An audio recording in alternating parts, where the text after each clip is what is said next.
Well, I am Fidel Meraz and David here. We are presenting together, or sort of a kind of dovetailed presentation about, well, we call it, when we were invited to present, we said, well, what can be our approach? And we both found that time is what interests us. So it's time in different ways, but it's about how we embrace time.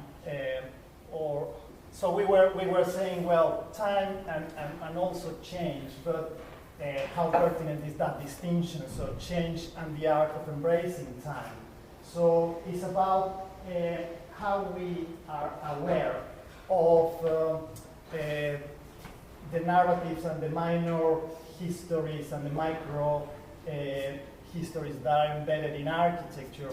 And just without planning, we were together in a workshop in Luxor, David and I, we were visiting these places that are full of small stories inside that you discover, and then you realize that you have seen certain things before. Not that I understand the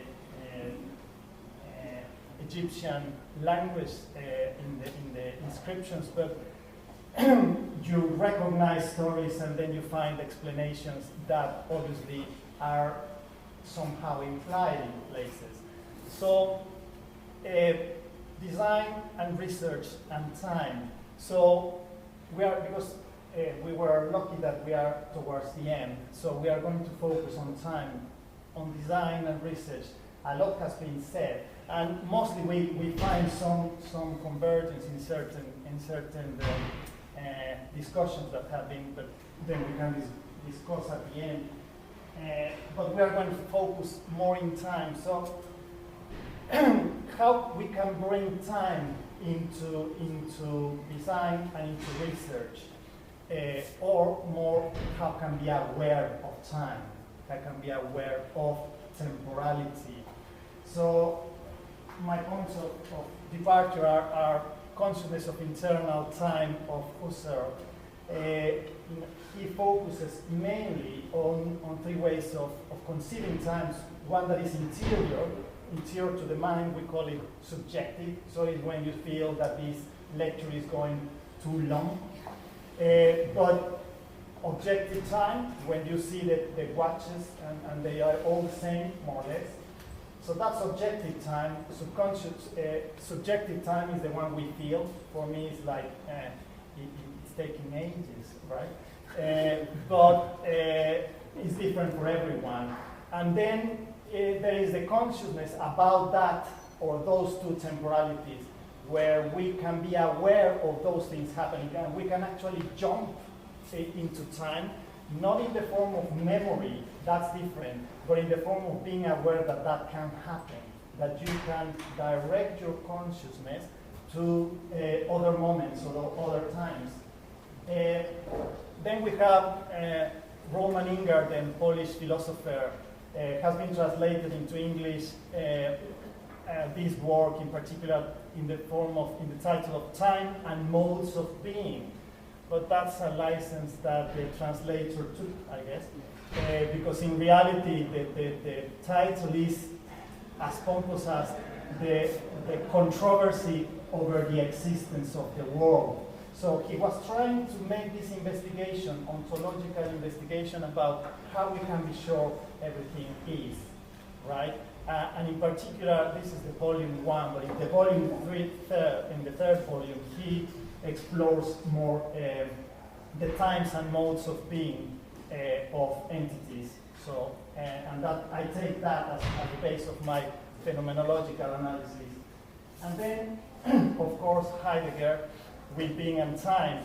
So if Husserl was very much focused on kind of analyzing consciousness of temporality in the past, Heidegger is going to suggest or propose that human beings, Dasein, as he calls it, is a futuristic being, is a futural being, is a being that is called towards the future. It's always projecting. And project is an interesting word for us architects. Project, etymologically, is to put forward, to put ahead, to set things ahead, so projects, so the being that moves into the future. So he, through this, mainly this work and several others, he established what he calls, as a composed word in German, being in the world. So what is for us to be in the world as a single thing, not being that is in this entity that is the world, but what is that thing of being in the world? So, so those are kind of the theoretical basis, because, as I would suggest, time happens to us and despite us. So time doesn't care if we are aware or not. So I would disagree with the previous statement that James presented about memory. The past is what you remember. Well, no, that's not the past. That's what you remember. So ask your girlfriend or your boyfriend, and there's always some discrepancies about the past. So it's not, past is not what you remember. So memory is what you remember, but past is a different thing. So how we can approach that?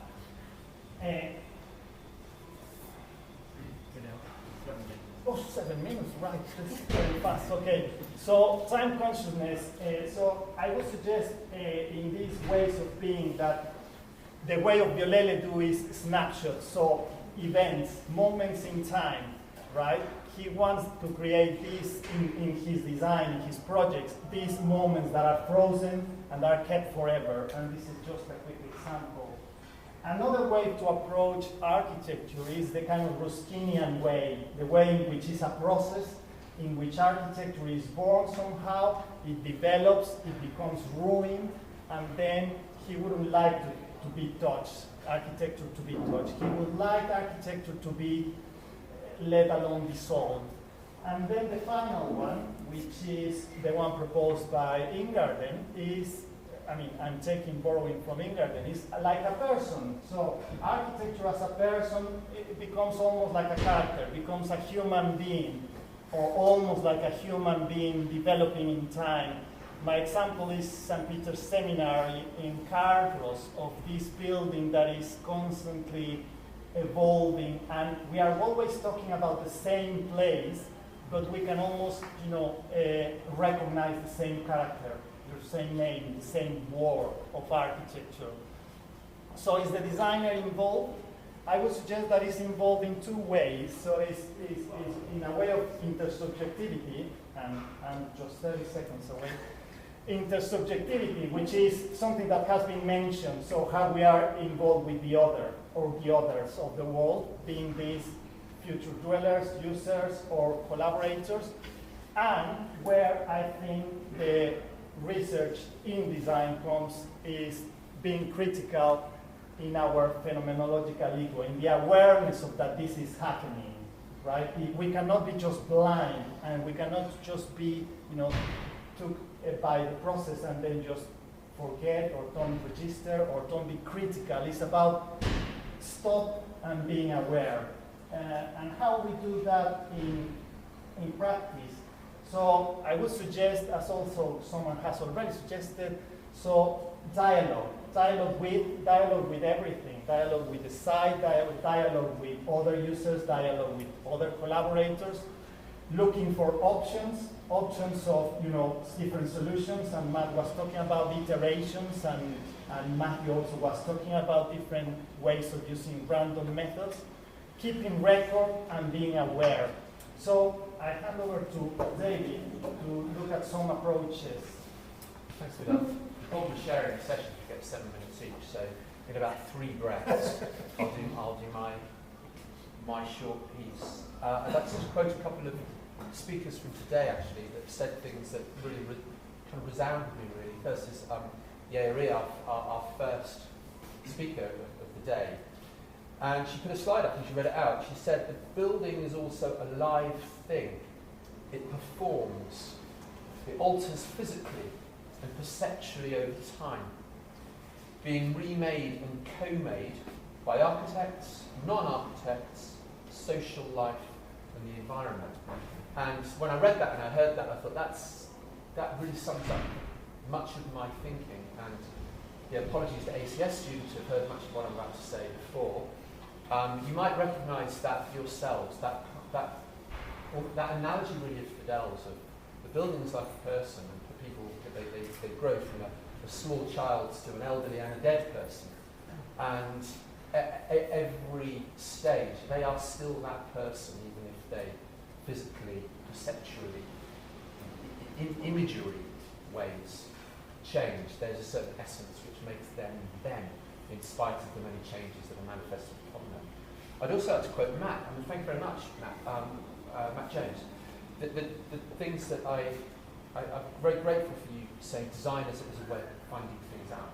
It's a really smart way of putting things. And that comment of a reflective conversation with the situation. I think I can imagine myself using that a lot, because I think that's very helpful for me to talk about the kinds of things that I'm interested in. So Fidel and I have just teased out some approaches from stuff that I've done over previous years, but in many ways to consider them as a reflective conversation with the situation, actually. I'd also like just to, before I show some images of a couple of very small, modest projects, actually. The writer, German playwright, director Bertolt Brecht, he talked about alienation, the alienation effect, and what he tried to do with his theatre is to make the audience aware that it's not real, that they're not an audience as such, they're spectators. Think of theatre as a boxing match. You sit there, cigar in hand, and you really watch the action. And if you need to be transported to a different kind of place, it's enough for actors to come on with a sign saying battlefield or kitchen or something.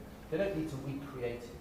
And it's your role as the spectator, rather than the audience, to critique it and really observe it like you would observe a boxing match or a game of football. And I think what Brecht was really trying to get at was the idea of noticing stuff. And in the projects that I'll show, that some of you have already seen, in fact, I think when it comes down to it, it's a little bit about, I talk about ways of seeing, and I talk about framing and so on. I think really at the heart of it, it's about noticing things. It's about noticing time and the changes that we permit ourselves to notice, value, ignore, or amend through time.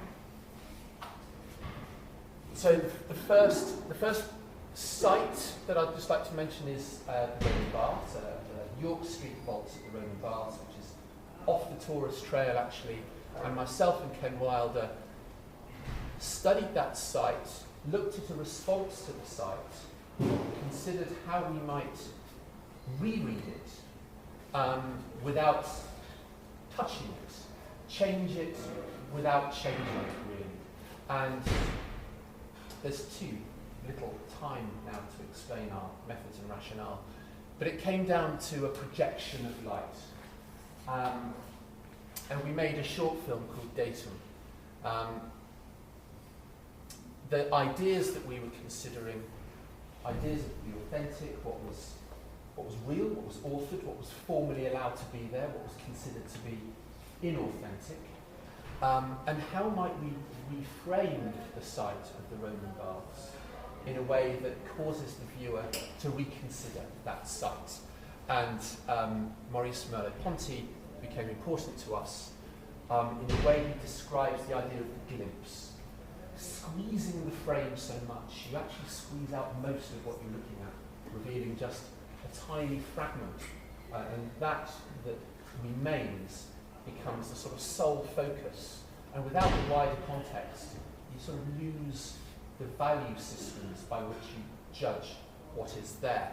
And items like gas mains and electrical cables and so on became kind of represented. And the site's very hard to see in this light actually, but the site also became kind of ethereal and ghostly. Another site I'd mention, a project I did on a summer school with Matthew Emmett, who works down at Plymouth. We looked at a former German military hospital, a place that had been very sort of a well-built place, but had been very mistreated by people who just entered the building and basically just smashed it up. And we had a long, hard look at the building, really, by trying to take a step back and consider it without judging it, actually, and looking at it in terms of the building as found, rather than the building as we imagined it should be.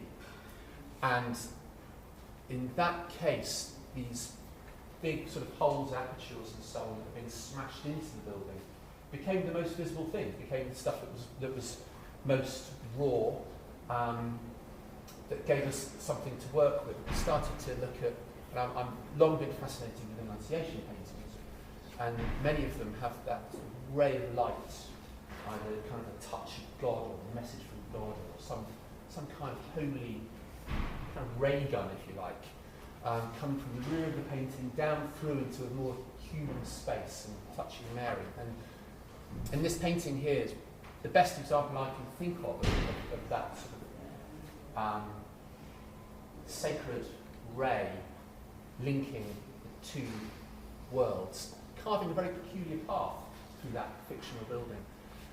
So we had a look at the apertures that are cut into this building. So I'm out of time. Okay, final breath. And we tried out, we sort of emulated what we found in those paintings to introduce a built installation. In terms of design research, I would very much frame it as the application of theory and ideas to place. And in a piece of work we're doing at Bath Abbey, one of those ideas, and Matthew Spencer Small here is also exploring the same ideas with his work, the idea of pentimento, the idea of as a painting ages, it reveals hidden layers, former selves. So perhaps the idea of erosion in the Abbey, or erosion more widely, should be considered not as dirt or an unfortunate absence. Perhaps that absence could be made very present. Perhaps that absence reveals something. So I now just sort of pose a series of questions, because I'm now talking to a variety of people about what next, having kind of repositioned the floor of the Abbey as being a cultural artefact that balances both presence and absence, and might be subjected to the idea of revelation through erosion. How might we use technologies to explore those ideas further?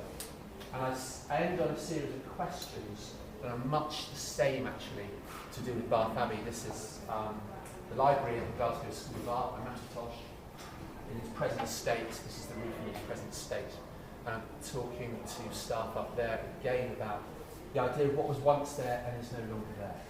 And could ideas of the facsimile, the clone, the 3D printed manufactured surface be used as a tool to replicate what was once there here, or here, or anywhere else? I don't know the answers to that. Thanks very much. I'm way over time.